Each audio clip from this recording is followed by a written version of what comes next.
The human pilot, Jaren, sat in the cockpit of his small starship, staring at the blinking lights of the radar. He had traveled far beyond human territory, chasing an abandoned signal that promised resources for his colony. He did not know that. This signal was a trap set by the distant galactic empire. Humans were considered weak and unpredictable by most alien species, and some saw them only as tools or curiosities. Jaren, however, never thought of himself as a tool. He thought of himself as a survivor.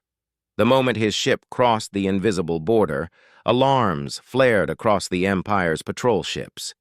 Their sensors locked onto him almost instantly. Jaren knew he had no time. He pressed the throttle, hoping his ship's speed could outrun the scanners, but it was too late. A bright beam of light shot toward him, freezing his engines in an instant. The starship shuddered, sparks flying from the panels. Jaren's heart raced, but he stayed calm.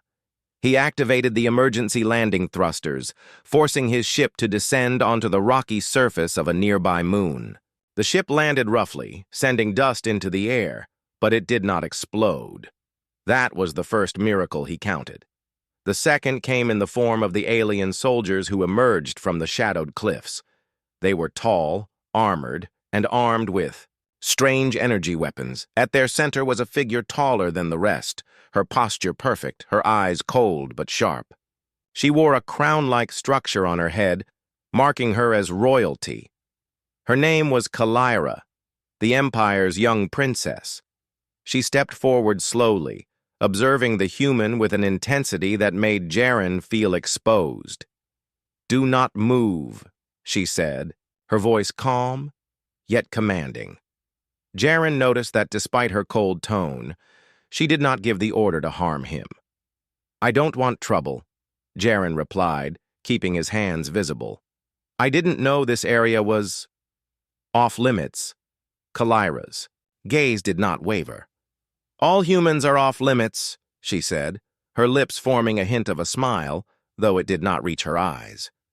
"Yet here you are. You are bold or foolish." Jaren gave a small shrug. "Maybe a little of both." Her soldiers advanced cautiously, surrounding him. Jaren realized that resistance would mean death, yet he did not panic.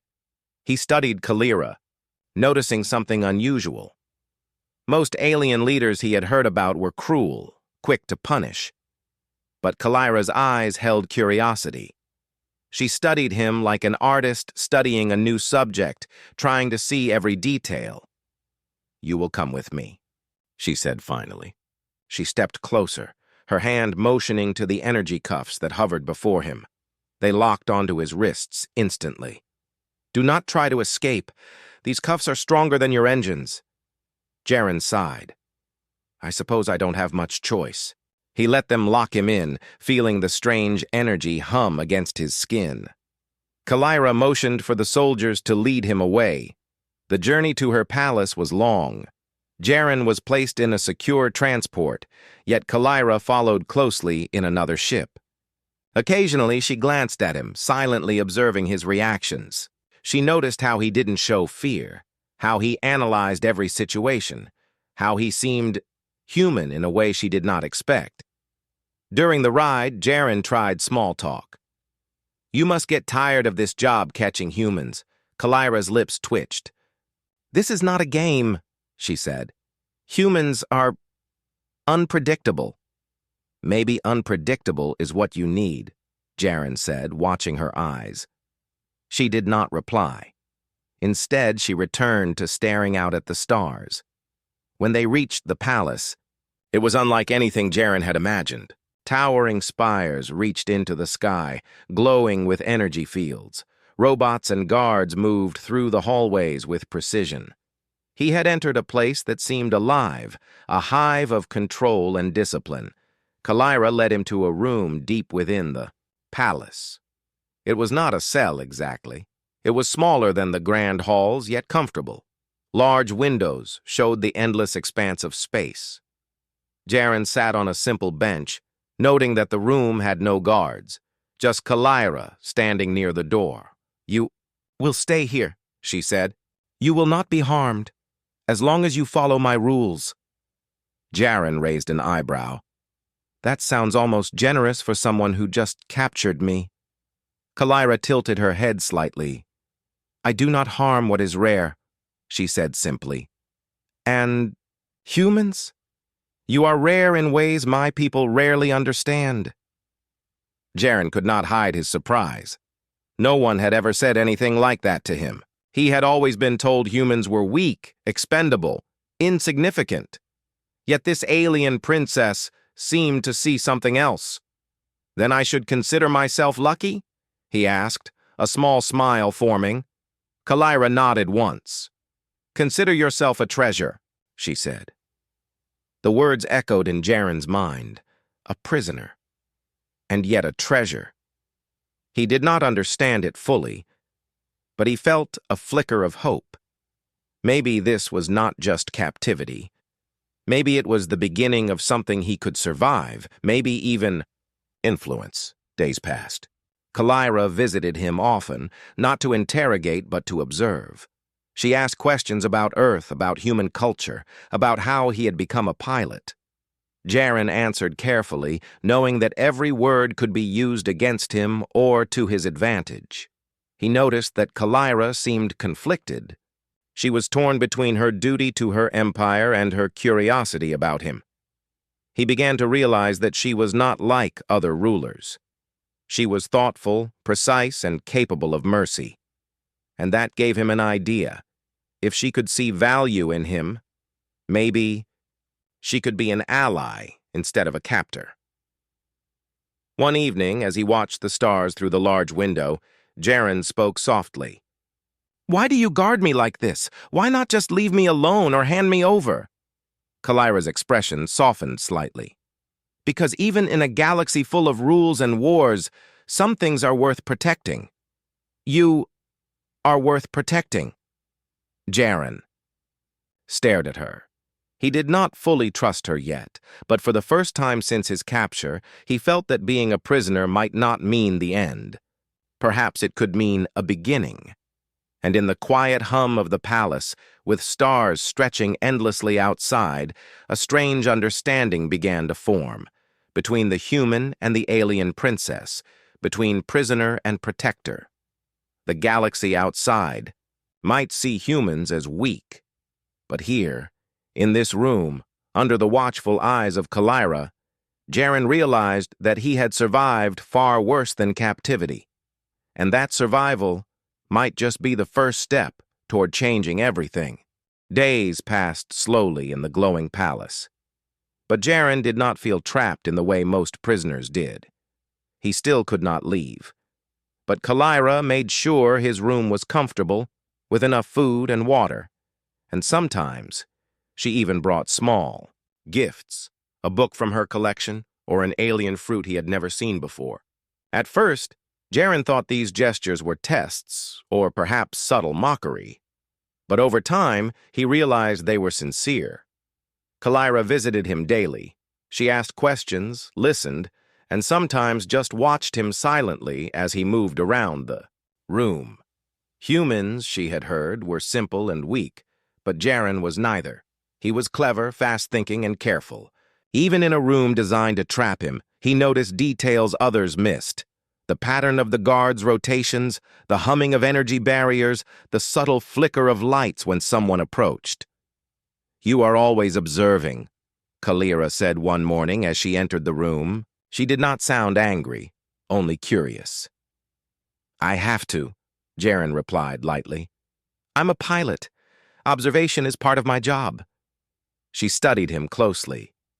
You are different from what I expected. Different how? He asked, leaning against the bench. Humans are supposed to panic or beg. You do neither. You are clever, calm, almost dangerous. Her words made him smirk. Dangerous? I think you are being kind, Jaren said. Or maybe underestimating me. Kalira's lips curled slightly. She enjoyed this small banter. Most aliens she had met would cower or argue. Jaren did neither. He engaged her, and she found it interesting. Over time, their conversations grew longer. Jaren spoke of Earth, how humans survived harsh climates, how they built machines from little resources, how they fought to protect each other. Kalira listened, fascinated, though she rarely commented. The idea of humans being resourceful went against everything she had been taught. To her people, humans were small, fragile, and not worthy of respect. Yet here was one, alive and clever, who seemed to prove all those ideas wrong. One evening, Jaren noticed that the hallway outside his room was quieter than usual. He tilted his head, listening. A small alarm inside him, trained by years of danger, told him that someone unusual was nearby. Kalira stepped inside, closing the door softly behind her. "You are cautious," she said. "I like that. Humans survive because they notice things others do not." "I survive because I have to," Jaren replied. "And I notice because I want to." Her gaze softened, though she did not move closer. "Some humans are stronger than others. You are strong. In ways my people do not understand." Jaren studied her silently. "You don't seem like other aliens I've heard about. Most would never say that to a prisoner." "I am not like most," Kalira said simply. She took a step back, then added, "I am not cruel. I do not harm what I find valuable." The word valuable stayed in Jaren's mind. He was a prisoner, yes, but in Kalira's eyes he was more than that. Perhaps this was why she kept him safe from the harsher guards, from the stricter punishments that other prisoners faced. Curiosity began to grow between them. Jaren learned small things about her, how she walked silently, how she memorized the palace layout, how she could read a person in a glance. Kalira learned small things about him, how he adapted quickly, how he never gave up, how he could remain calm under pressure. One day, a group of high-ranking officials arrived at the palace. Kalira's attention turned outward as the humans were discussed in hushed tones. Jaren, sitting quietly in the corner, overheard enough to understand that the Empire was planning to transfer him to a more secure facility. The thought made his stomach tighten. Kalira noticed his reaction. "You are worried," she said, her voice calm. "Do not be. I will handle it." "You will?" Jaren asked, a mix of surprise and doubt in his tone. "You could be punished for helping me." "I know," she said. "But even in my duty, I see what is right. You deserve protection." Her words were almost shocking. Jaren had spent his life fighting, hiding, and surviving. No one had ever said that a powerful person would guard him instead of harm him. He did not fully trust her yet, but he felt hope growing in him. A dangerous, but necessary hope. Over the next few days, Kalira began to subtly shield him from the stricter rules of the palace. She would redirect the guards, smooth over inspections, and even provide him with information about patrol schedules. Jaren realized that if he played carefully, he could survive and even plan for an escape. But escape was not the priority yet. First, he had to understand her. "I do not understand why you help me," Jaren said one night as they both looked at the stars from the window of his room. "Humans are supposed to be insignificant to your people." Kalira's eyes reflected the starlight. Insignificant? Perhaps. But every species has value. Some humans, you show courage, intelligence, and spirit. These are qualities my people lack or forget. I guard you because I see that you are rare. Not because you are a human, but because you are you. Jaren felt a strange respect and gratitude for her words. He wanted to ask more, to understand why she was different from her empire, but he sensed that some things could only be learned with time. In the quiet hum of the palace, a silent bond began to form. Jaren was still a prisoner, but he was no longer simply a captive. Kalira guarded him like a treasure, and he began to understand that survival was not just about escaping, It was about forming trust, understanding, and perhaps in time finding a way to turn captivity into opportunity. The galaxy outside might still see humans as weak, and the Empire might still see them as subjects to control. But inside the palace, under Kalira's watchful eyes, Jaren realized that being guarded by someone who respected him was a rare and powerful thing. And rare things, he thought, could change everything. The palace felt different now. Jaren had been there long enough to understand its rhythm, the change of guards, the movement of servants, the way the halls seemed to breathe with life. And yet something in that rhythm had shifted. There were whispers in the corridors, hurried steps at night, and conversations that ended when Kalira entered a room. Jaren noticed it first during one of Kalira's visits. She had been silent, her usual calm expression replaced by something colder, heavier. She stood by the window, watching the distant stars as if they could give her answers. "You look troubled," Jaren said cautiously. Her eyes flicked toward him. "There are things happening in the Empire that I cannot ignore. Things that will affect you, and perhaps even my people." He leaned forward. "And you're not going to tell me what those things are?" Kalira's lips pressed into a thin line. For a moment, he thought she would refuse. But then she spoke. "There is a faction within the Empire that wants to erase certain species. Not conquer, not control, erase. Humans are among them." Jaren froze. The idea was not new. Humans had been hunted before. But hearing it from her, with that steady tone, made it feel more real. "And you?" he asked. "I do not support it," she said firmly. "But there are those with power who will act without my approval. You may have weeks or days before they make their move." The information settled between them like a weight.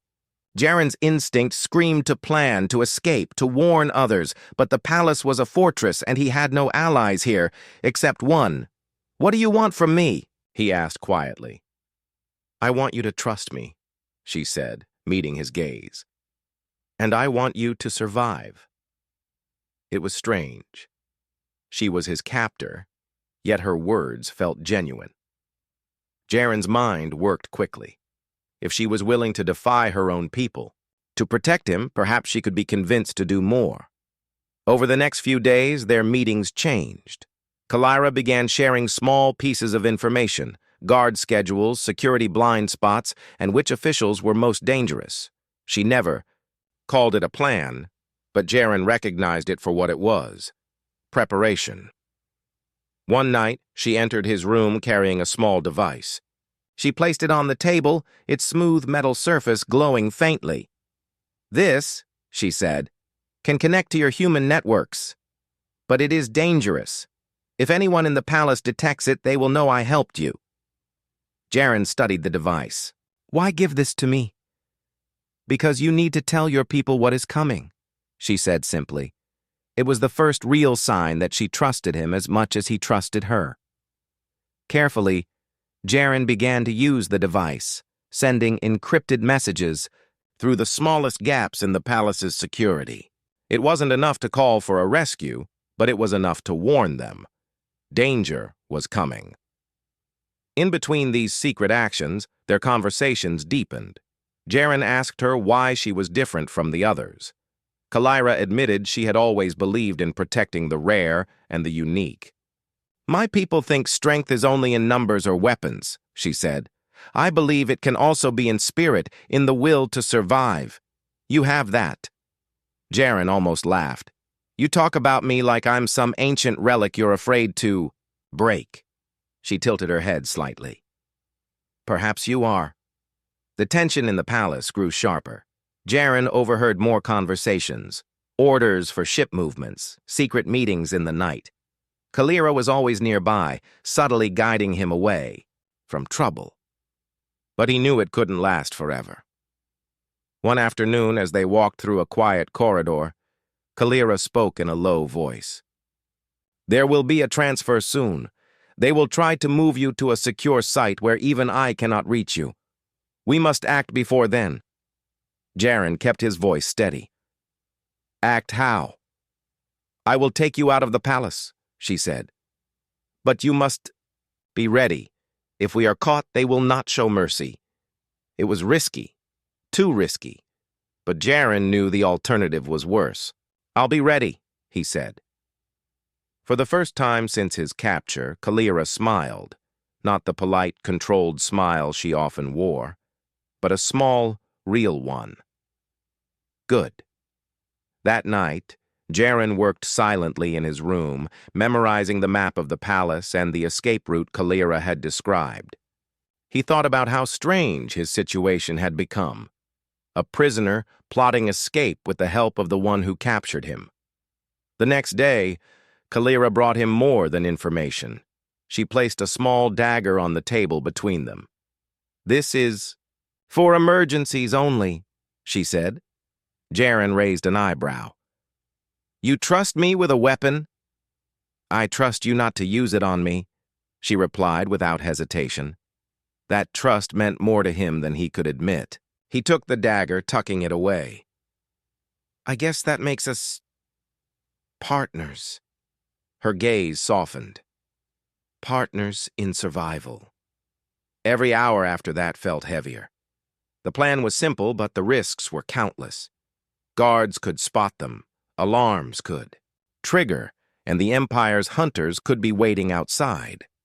But Jaren knew one thing: Kalira's determination was real. She wasn't helping him for power or gain. She was helping him because she believed he was worth saving, and in a galaxy where humans were seen as nothing, that belief was more valuable than any weapon. The palace felt tense, as if it knew something was about to happen. Guards moved faster, their voices sharper. Jaren could feel the weight of the moment pressing down on him. The transfer Kalira had warned about was close, maybe hours away. If they failed tonight, he would be gone, locked somewhere she couldn't reach. Kalira arrived at his room after sunset. She was dressed in dark armor instead of her royal robes, and her crown-like headpiece was gone. She carried a small pack in one hand. "It's time," she said quietly. Jaren stood, ready. "I take it we're not walking out the front door?" Her lips curved slightly. "Not exactly. Follow me, stay silent, and do not fall behind." They slipped into the hallway, moving quickly but carefully. The palace's grand halls were quiet at this hour, but Jaren noticed patrols had increased. Kalira seemed to know every hidden corner, every door that opened without alerting the system. She moved with the precision of someone who had studied the palace her entire life. They passed through a storage chamber, then into a narrow service tunnel that smelled faintly of machine oil. Jaren kept his footsteps light, matching her pace. The hum of the palace's energy systems echoed faintly around them. "Where does this lead?" he whispered. "To the maintenance docks," she replied. "From there we can reach the outer walls." The plan sounded simple, but Jaren knew the hardest part was yet to come. The outer walls were guarded by elite soldiers who wouldn't hesitate to kill. Halfway through the tunnel, Kalira suddenly stopped and raised a hand. Jaren froze. Ahead, faint light spilled through a side passage, and the sound of voices drifted toward them. Two guards stood at the far end, speaking in low tones. Kalira leaned close to Jaren. "We wait until they move," she whispered. Minutes stretched painfully long. Finally, the guards' conversation ended and their footsteps faded down another corridor.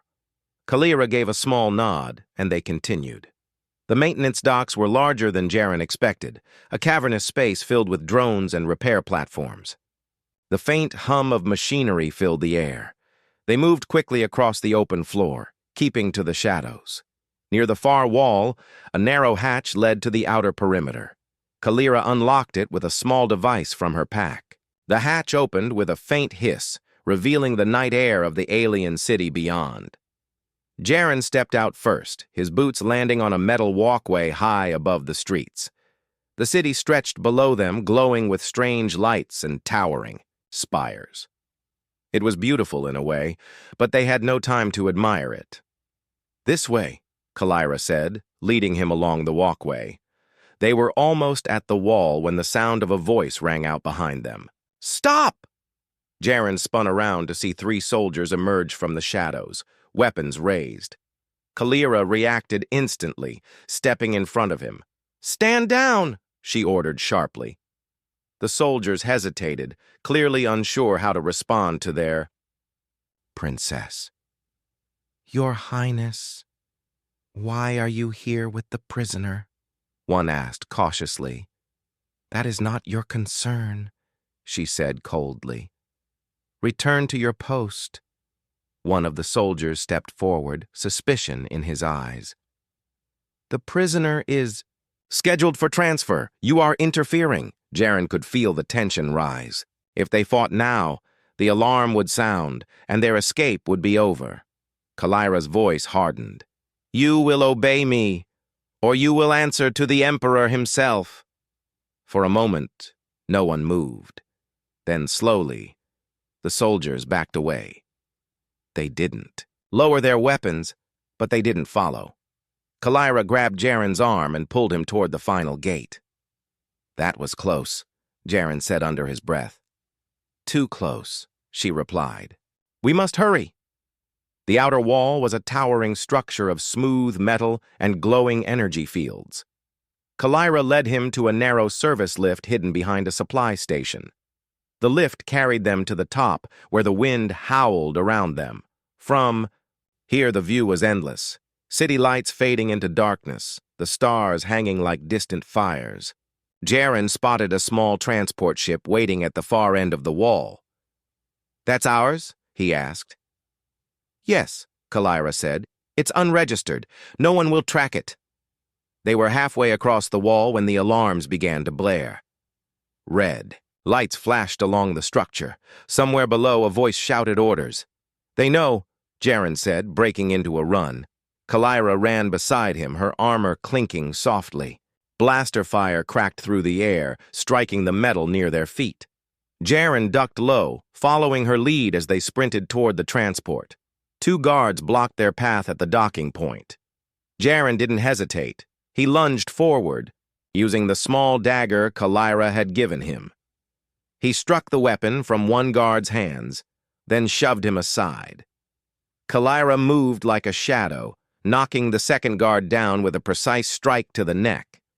They reached the transport, and Kalira shoved the hatch open. "Go!" she ordered. Jaren scrambled inside, sliding into the pilot's seat. The controls were unfamiliar, but his hands moved quickly, finding the basics.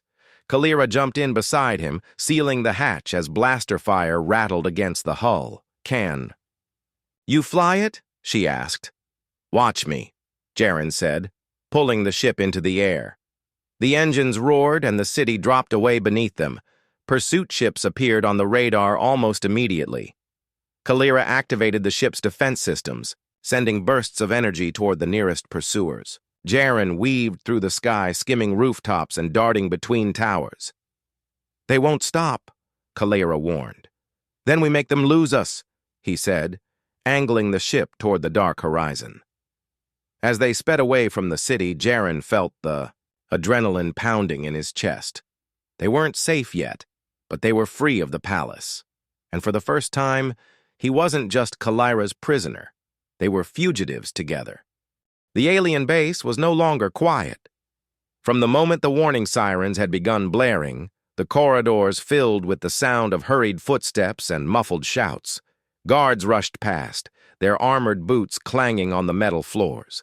Somewhere, in the distance, heavy machinery rumbled as defense systems powered up. Kara moved quickly through the shadows, her prisoner, now more like her companion, at her side.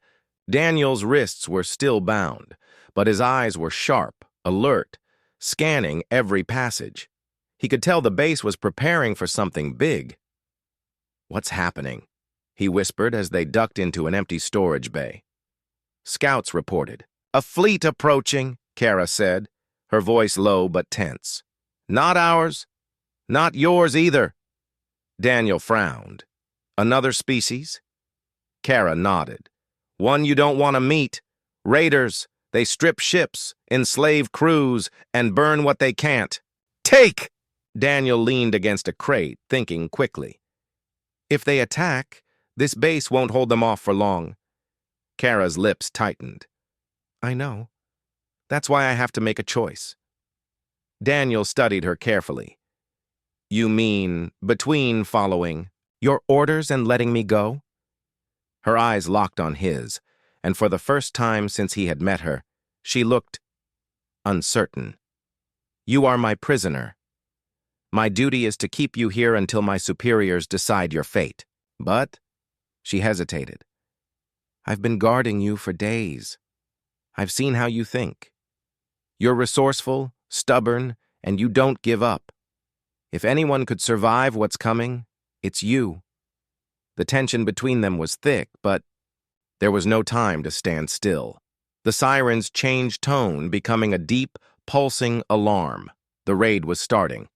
Kara stepped closer. If I let you go, you could try to escape in the chaos, but that means I'd be breaking my oath. I'd be marked as a traitor. Daniel didn't look away. And if you keep me here, her voice was almost a whisper, then you'll die with the rest of us if the raiders break through. A loud boom shook the walls. Dust rained down from the ceiling. Somewhere far above, metal screeched as something huge tore into the outer hull. Kara closed her eyes for a moment, then opened them with new determination. I can't let you die here. She reached into her belt and pulled out a small, sharp tool. In seconds, the locks on Daniel's wrist cuffs clicked open. He flexed his hands, rubbing the sore skin. You sure about this? She smirked faintly. Don't make me regret it. They moved quickly, weaving through maintenance tunnels. Kara led the way, her blaster ready, Daniel close behind.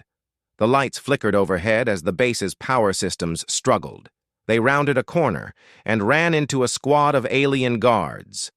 The leader raised his weapon, eyes narrowing. Captain Kara, why is the prisoner unbound? Kara didn't flinch. Orders from command. We need him to access the human ship systems. He's coming with me.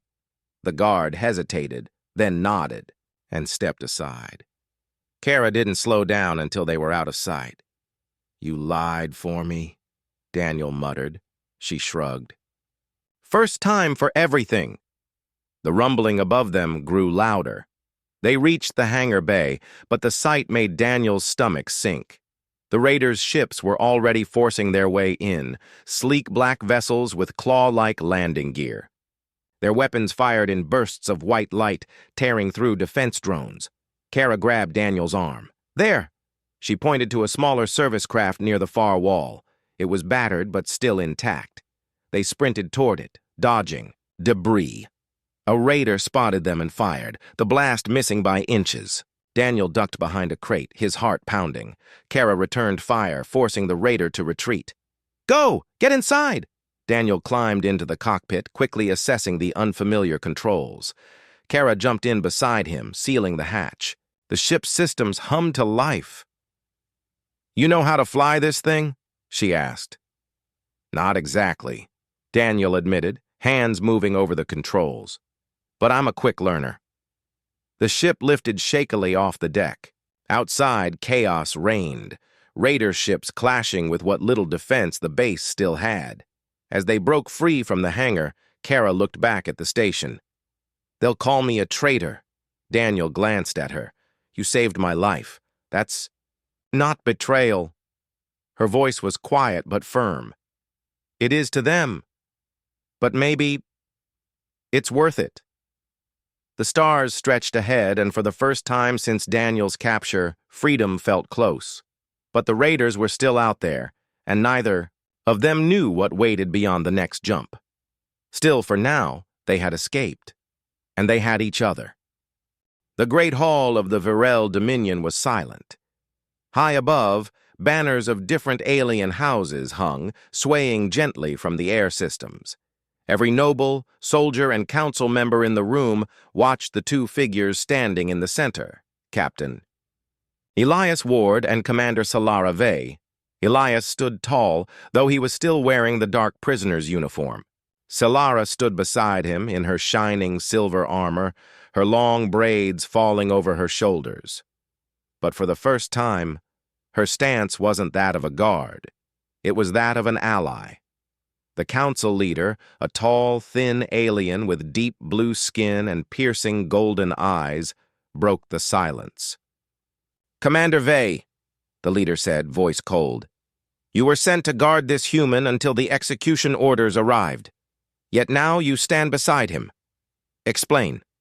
Solara's voice was calm but strong. "This man is not our enemy. He has shown more honor than many of our own generals. He risked his life to save mine, even when he had every reason to escape. He could have left me to die when the traitor struck our ship. He didn't." A wave of murmurs filled the chamber. Elias kept his face steady, though inside, he knew the next moments would decide not just his fate, but perhaps the fate of 2 civilizations. One council member leaned forward. "Why would a human save you?" the alien asked suspiciously. "Your species has been at war for years." Elias finally spoke. "Because where I come from, we don't measure a person by their species. We measure them by their actions. Solara was my captor. She was my jailer. But she was also the one who treated me like I was still human. I owed her my life because she didn't treat me like a thing to be discarded." Solara's eyes flickered with a faint warmth. "He speaks the truth," she said. "And I will add this. If we continue this war, we will destroy each other. But if we stand together, we might survive the storms that are coming." The council leader narrowed his golden eyes. "Storms?" Elias nodded. "An enemy far worse than either of us is coming. My people call them the Ashen Swarm. They consume entire planets, strip them bare, and move on. Our long-range sensors picked them up. They're already on the edges of both our territories." The council members whispered urgently among themselves. The swarm was a nightmare. Half rumor, half horror story. But Elias's voice carried the weight of someone who had seen it firsthand. Solara stepped forward, armor glinting in the pale hall light. "If we execute him, we lose an ally who knows their tactics. If we let him live and work together, we have a chance." The leader's voice was slow. "You speak as though you trust him completely, Commander." Solara didn't hesitate. "I do." The leader turned to Elias. "And what of you, human? If we set you free, will you use that freedom to fight us again one day?" Elias looked straight into those golden eyes. "No, but I won't fight for you either. I'll fight beside you. There's a difference." The chamber was silent for a long moment. Then, to everyone's surprise, the council leader gave a slow nod. "Very well. The human will be released into Commander Vey's custody. If you succeed in proving this threat is real and in helping us stop it, your crimes against the Dominion will be pardoned." Solara gave the smallest of smiles. Elias smirked back. "Guess I'm still your prisoner, in a way." She tilted her head, voice soft but sharp. "Not prisoner, partner." Later, in the docking bay, Solara and Elias boarded a small strike vessel. Her soldiers avoided looking directly at Elias, but no one stopped him now. As the hatch sealed and the engines warmed, he glanced at her from the co-pilot seat. "You realize," Elias said, "that what we just did might have painted a target on both our backs. Not everyone on that council wants peace." "I know," Solara replied, checking the navigation console. "But we've faced worse." Elias chuckled. "You mean the time we were surrounded by 20 armed raiders and had no weapons?" Solara smirked. "And you threw a toolbox at their leader's head?" "Yes, that was worse." The ship lifted from the deck, breaking through the upper atmosphere. Before them lay the dark stretch of space between their worlds, the unknown where the Ashen Swarm would come from. Elias leaned back, a rare moment of calm settling over him. "You know, Solara, when you first locked me in that cell, I thought you were just another soldier doing her duty. And now? She asked, without looking up from the controls. Now, he said, I think you're the reason I'm still alive. Her hand paused on the throttle for the briefest second. Then she pushed it forward, and the stars stretched into long lines. As they jumped to faster-than-light travel, we both saved each other, Elias, and we're not done yet. The two sat in silence, side by side, as the ship raced toward a war neither could win alone. For now, the human who was once her prisoner and the alien who once held him in chains would guard each other like treasure. Because in the cold void between stars, trust was rarer than gold.